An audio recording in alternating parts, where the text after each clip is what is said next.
భక్తి అంటే ఇదే. మురమళ్ళ వీరేశ్వర స్వామి కథ.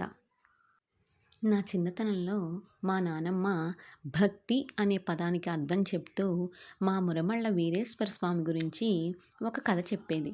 పూర్వకాలంలో పెద్దాపురం మహారాజు గారు ప్రతి సంవత్సరం భక్తితో వీరేశ్వర స్వామికి మామిడి పండ్లు పంపించాలని నిర్ణయించుకున్నారు.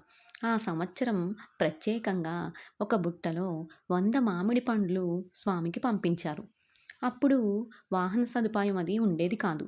రాజుగారి సహచరుడు ఆ బుట్టను నడక మార్గంలో మురమళ్ళ వీరేశ్వర స్వామి గుడికి తీసుకువెళ్తున్నాడు.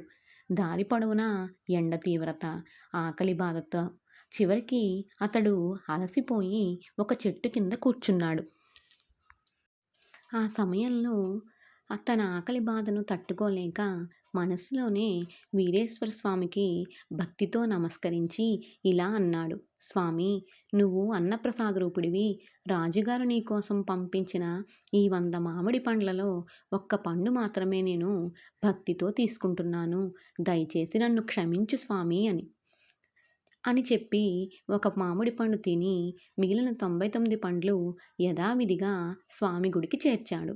ఆ రాత్రి మురమళ్ళ వీరేశ్వర స్వామి పెద్దాపురం మహారాజు గారి కలలో దర్శనమిచ్చి ఇలా అన్నారు: రాజా, నువ్వు పంపిన 100 మామిడి పండ్లలో నాకు ఒక పండు మాత్రమే చేరింది, మిగిలినవి ఎక్కడా అని. ఆ మాటలు విని రాజుగారు ఆశ్చర్యపోయారు. వెంటనే జరిగిన విషయం తెలుసుకున్నారు. సహచరుడు స్వామిని తలుచుకుని భక్తితో ఒక పండు మాత్రమే తిన్నాడని తెలిసింది. అప్పుడే స్వామి చిరునవ్వుతో ఇలా అన్నారు: రాజా, భక్తితో సమర్పించినది మాత్రమే నాకు చేరుతుంది. 100 పండ్లలో సంఖ్య కాదు, మనసులోని శ్రద్ధే నాకు నైవేద్యం.